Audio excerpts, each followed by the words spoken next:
I'm pretty sure this main door was the wall in my bathroom that was connected to my bedroom. It was a really weird wall that like bowed outward. You could push on it and it would just like kind of give a little bit. But it had a door that led to the basement. It was the only door that led to the basement and the only access to the main stairway. This was my bedroom. They just walled off those windows and the door and the windows, and they made it flush, right? Which means there was a bit of space and room behind the wall in my bedroom and in my bathroom, you know, where these windows were and where this door was. Why are you ever going to cover up windows and the main door of the main access of this building? So this right here, this one, would have been my bedroom, and the main door would be like right here. So they walled off like and made it flush and cut that area out of it. Because, dude, there were rooms down the hall. So it'd be like these little rooms, right? And then in the back of that little room, there would be a door to another, even littler room. And it had all of these windows in it, dude. Like, it had all these windows in these tiny little rooms. So you go into these tiny little rooms, right? And there'd just be these windows, and there would be brick beyond the window.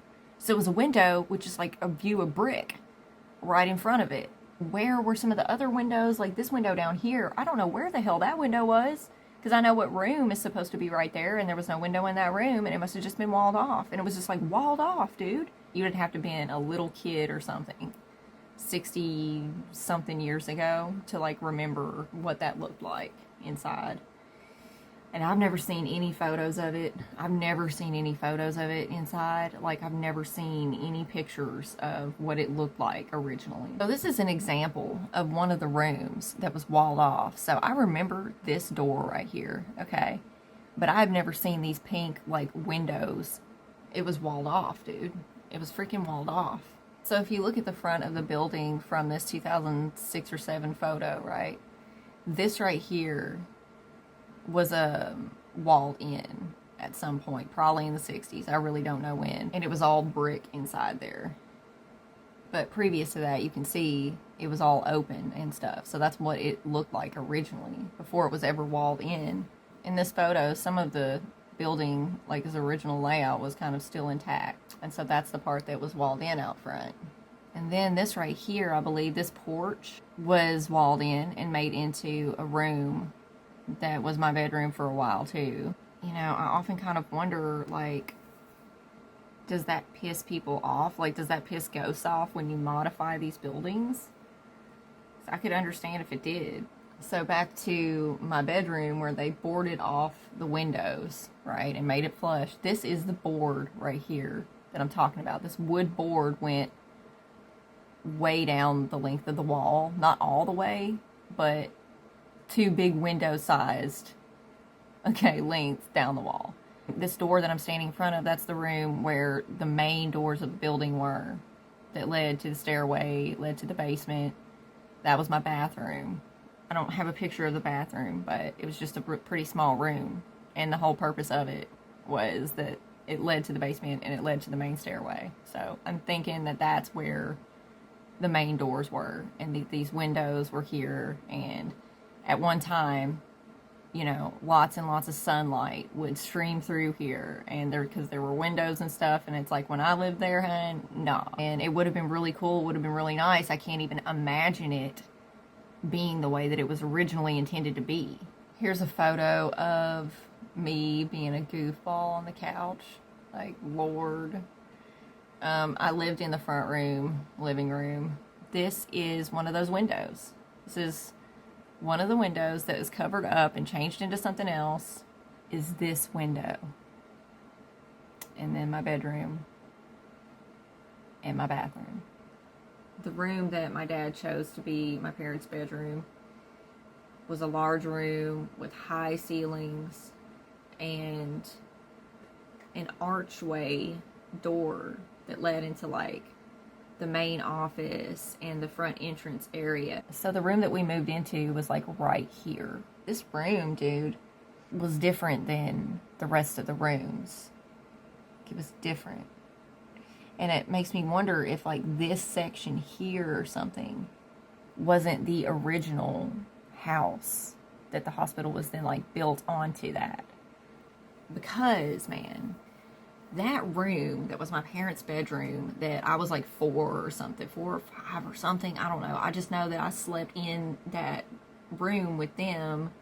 I had my little, like, it wasn't a cradle anymore, but it was like a, not a baby bed, but it was just like a little kid's bed, you know? And so I had that in the corner of the room. This room was like, I was told it was a waiting room or something back in the day, but I don't know. Like, it was very weird, dude. The floor of this room right here, my parents' bedroom, like, the floor of that room degraded over the years in a way that none of the other floors or anything like that in this house degraded. Like it was wood or something, and it got eaten by termites, you know, is what I think happened to it. But literally, like, by the time that I was like 16, 17 or something like that, dude, the floor of this room was carpeted and everything, and you could walk into it, but dude, you would step into it and it would just mush down with every step. Why was that room so vastly different from the rest of the house? Because there was no other place like that in there where there was like termite damage to the floor, or the floor was even like wood like that. When I was a little kid living in the original building, I'm sure there were things that happened. There were definitely things that happened to other people, but like to me specifically, I don't recall anything going down, you know, for a while. I do remember some things that happened to some other people, though. My brother's girlfriend lived with us at the time, and she said she saw a woman standing there who was like dressed in this sort of old school kind of dress, and that she had her hair in a bun. She had light colored hair in a bun. She said the dress was like tan and black. She was standing there, she said, in front of this archway doorway with her hands like clasped in front of her. She freaked the hell out, dude. And there was one other time where she was freaking out because she and my brother lived in that fucking middle part apartment. They moved into that after we moved out. Just one day, dude, she ran over to us and she was like, the TV started flipping through the channels by itself. Oh, I don't know what's going on. And you know, it's like, she wasn't really about making some shit up, dude. That room, the office area, the front entrance area, I can't even tell you like how many experiences of all different kinds took place in there. I mean, she saw that lady standing somewhere where you always felt like somebody was staring at you, you know, like, it don't surprise me one bit she saw a woman standing there. I never saw anybody standing there, but you know, you definitely could feel them. You could feel them staring at you from the archway doorway. You could feel them staring at you from the front desk counter. You could hear all kinds of crazy shit in the front entrance, in that porch area that had been walled in. It had this echo to it. And whenever the glass front doors would open, you know, they would make a specific kind of sound. It was just a sound that was instantly recognizable, and you could hear it. And I'd be sitting in there in that office, because in my later teenage years, it was my like computer room, my office and stuff, and I used to sit in there and be on the internet all day, basically. And you would just hear those metal doors, those glass metal doors, dude, open up. And I heard several times, I heard like a kissy sound, like unfucking mistakable, like kissing sound. I shit you not, would just like echo throughout the fucking front entrance room. And there wasn't anybody there, dude. You know, those doors stayed locked all the time. People knew better than to fuck around type shit, you know what I mean? And not only that, but they weren't in there. There was nobody in there. There was nobody in there, okay? beyond this office, the front office room, it was all like an open concept space, right? Like it wasn't anything walled off in that area. The only thing close to a wall around there in this open concept space was like the fireplace. It was this fireplace that was just like in the center of the area, and you could walk all the way around the fireplace, and it was really cool. It had like wheelchair slopes on either side of the fireplace that you could get up to the front room with, right? So these sloped floors led up into the front room, which was the living room. That's the fireplace I described. That's me in the fireplace. See, you could go all the way through to the other side of it, and there was a walkway all around it. This is me standing in front of one of the panes of glass that's on this office area. That they kind of walled in this office area with a bunch of like big glass panels. And this is me like kissing my computer and being a goofball, like, and here's the big glass panels and stuff of the office area. Like, yeah, I used to sleep on that couch in the front room, dude, and sometimes you'd wake up, and my parents didn't live in that bedroom anymore. They had moved upstairs like a long time ago by this point, but you'd wake up, dude, and like there'd be the sound of the drawers closing, the wooden drawers closing inside the office. They would be opening, closing, it would open, you would hear paper rustling around, and they would close, and, you know, there was nobody there. You know what I'm saying? So, just all kinds of experiences like that I had, that other people had. Not to mention actually seeing ghosts and stuff, which I'll get around to. But my thing is, I was introduced to the first kind of entity when I was probably about 5 or 6. And I'll never forget where this happened, when this happened. I was kind of a lonely child.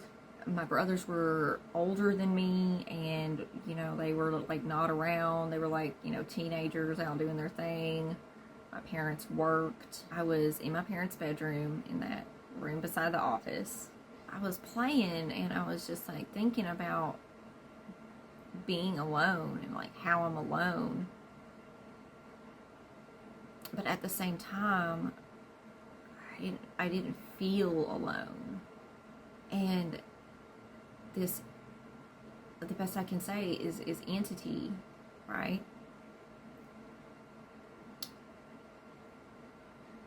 Kind of introduced itself to me, and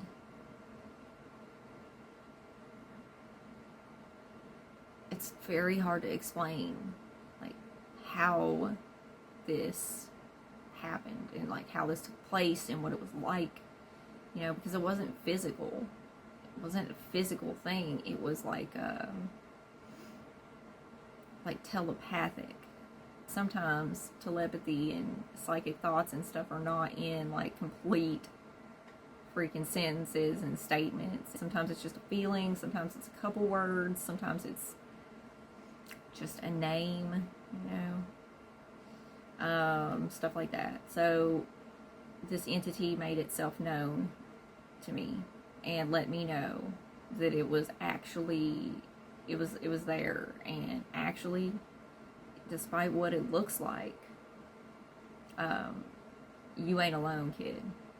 Listen, most ghosts are not watching you.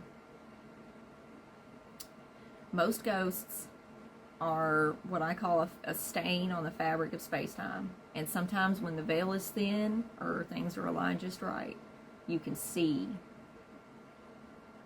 the stain on the fabric, and you can see light reflect off of it or something, and it becomes visible for a second, right? And that's what ghosts usually are. Usually they're not watching you, and it usually does just kind of stay in one place or the same general area, right? But this first entity that I became aware of, I struggle to even say is a ghost or was a ghost. There were entities using that building, using that property, using that area as an energy source. as like a portal, as like a communications tower or something. So there were all the ghosts, and then there were entities, which you could say maybe they were ghosts, but were more than ghosts, man. So this one entity that I became aware of when I was 5, playing alone in my parents' bedroom, became known to me by a certain name.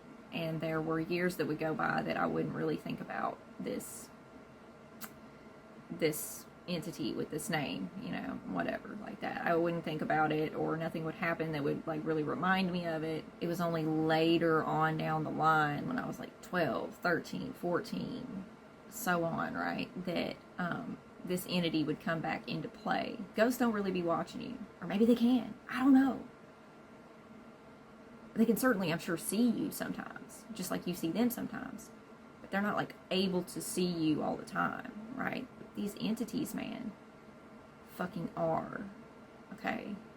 And there were at least 2 that I know of who were connected to this place for some reason, somehow, like a ghost would be, but had capabilities way beyond the realm of ghosts. Unless we've just been lied to about ghosts and what ghosts are, and ghosts aren't really just like hanging out haunting a room for eternity or whatever in a certain spot, you know, unless we've been lied to about what ghosts really are. Like, these are more than ghosts, you know, and I don't think we've been lied to about what ghosts really are, because like because I've seen ghosts, and like they do just kind of inhabit one spot, and that's just like where they are and stuff, and like, you know what I'm saying, I explained that, you know. So it's like, there are ghosts, you know, but there's also entities. Like, I don't know what to call them. I don't know what to call them, dude. Like, I've really never heard about any shit like this, of something being kind of bound to a property or a location like that, like a ghost, but having capability like that goes beyond that. You know what I'm saying? Like, I don't know what, I've never heard of that. Have you heard of that? Like, I don't know what that is. Seriously. You know? So it's just like, I don't know what to call these things. And yeah, it's like, it's wild, man. So that was the first entity. And I said that this whole story hinges on a supernatural, like paranormal ghost entity. And the one that I just spoke to you about is not that one. What I can tell you about that entity that introduced itself to me when I was 5, what I can tell you about it is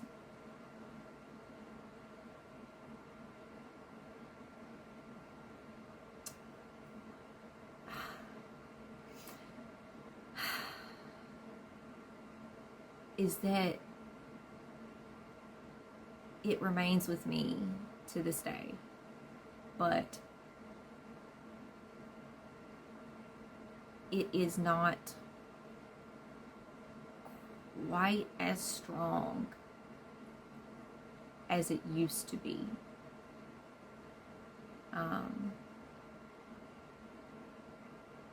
It still exists. It's still a thing. But I believe that when the property burned, the power source that was really fueling the ghosts and the entities got taken away, and that had an impact, okay, on these entities' abilities to do very much outside of their own sphere of like where they were bound to. After the property burned, the elderly lady next door who lived in a house next door, the historical property across the road that was a library, like, these people said that ghost activity kicked the fuck up in their properties, in their house, in that old building that was the library. Like, they said that the ghosts that were there in my house, the old hospital, came to their house into the library, and like that's what they claim. They claim that they came over, you know, and maybe that's true for the ghosts, you know. I don't know. I don't know. See, like, is that even possible because see, that's what I'm saying. Can ghosts do that? Did the ghosts that were there in my building, the old hospital, did they do that? Did they relocate? Or was it entities that have a bigger reach than just plain ghosts do?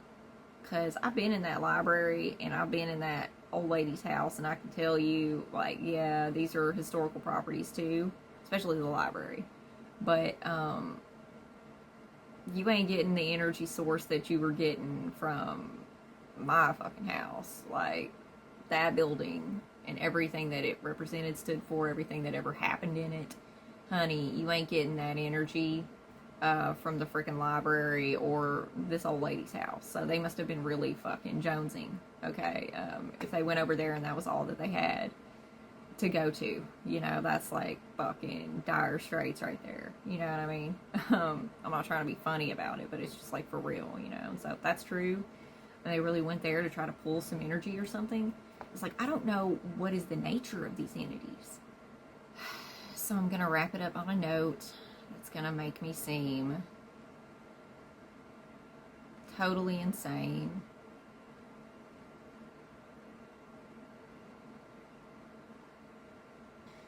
Raj was a stuffed animal that I acquired in, I believe, 2006.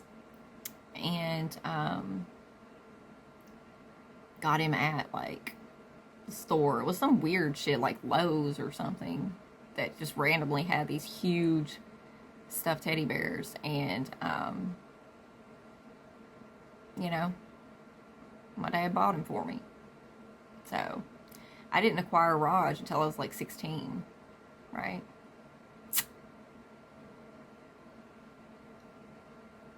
But Raj was the entity that introduced itself to me when I was 5. I don't know that he was a ghost. I don't know. But that's him. And what I mean by that is, I didn't really hear a whole hell of a lot from Raj between the ages of like 5 and 12 or 13. It was only when I was like 13 or so that Raj like came back in and started letting me know that he was there and that he was still there. You know what I mean? It was only around that age where he made himself like known to me again, and just every now and then it'd just be like, Raj, you know. It would just bust through and say, Raj, you know, would come to me psychically. And in the hardware store, or whatever kind of store that was that we got this stuffed animal, when I saw it, and I've never really been like, in my early life, I was never into stuffed animals. When I saw this stuffed animal, something said to me, that's Raj's body. He will dwell in that body. So that was why I wanted it so bad, is because that's what it said to me. That's Raj. That's Raj's body. That's the home that Raj can dwell in. Raj's original body is still around today, but it's like, it's in need of a restuffing, and unfortunately that's just not going to happen, you know, because it don't need to, because Raj can body surf around. Raj don't need to hold on to the same old stuffed animal body. I have a new body for Raj, a new stuffed animal body for him that you've seen in my videos, and I think I even might have called him that in the video, like I probably did in old vlogs and stuff. So you can see Raj's new body. He's still powerful enough to inhabit a stuffed animal body. Dude, this entity, right, who I don't know was ever human. Don't know if it is a ghost. A lot of people know about Raj. Some people know the truth, but a lot of people think, well, it's just a stuffed animal, you know, or whatever. But a lot of people know about him starting from a long, long time ago, and the reason. It's because he's not just a fucking stuffed animal, dude. It's an entity. It's a whole ass, like, fractal or fragment of a soul, of a spirit, disembodied, floating around out there. And he wanted to have a home, kind of like have a housing, kind of be in a body that he could interface with the physical world to some degree with, right? Stuffed animals don't have, senses, right? But it's something. At least it's something, So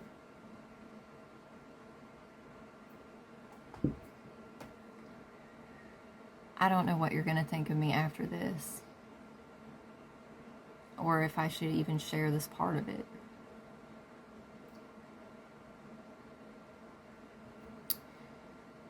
And I wouldn't share it if it wasn't like just the truth of it, like just the truth of my life and like what it's been and how it went, like I wouldn't be sharing this if it wasn't like the truth of it, and important details that I feel like need to be spoken about. Like I would not, like, do you really fucking think that I would hold up a picture of a fucking teddy bear and tell you this entity came to me when I was a 5-year-old if that shit wasn't like true, dude? Because I mean, dude, as I sit here today, I'm 35, okay, years old. This is my birthday today, and I'm talking about something that happened to me 30 years ago. Do you really fucking think that I want, to come across as some kind of fucking psycho or something, No, dude. I'm trying to be real, and I'm trying to let you know that this phenomena exists. It's real.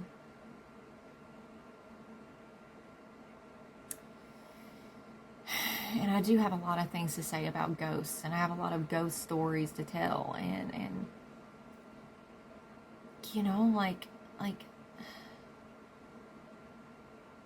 but so many of those are a different thing than the interactions with these entities that I met in this building,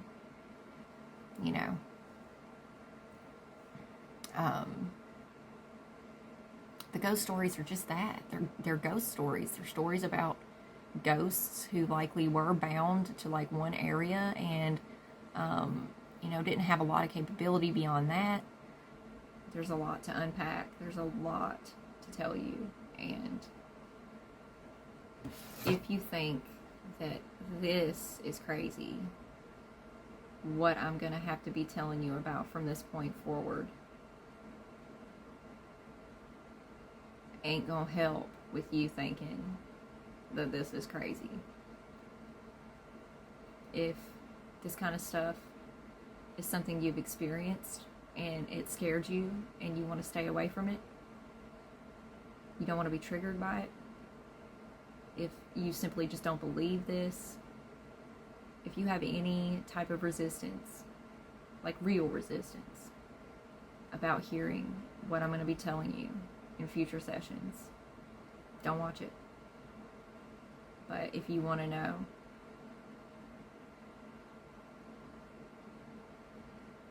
I'm going to be telling you. And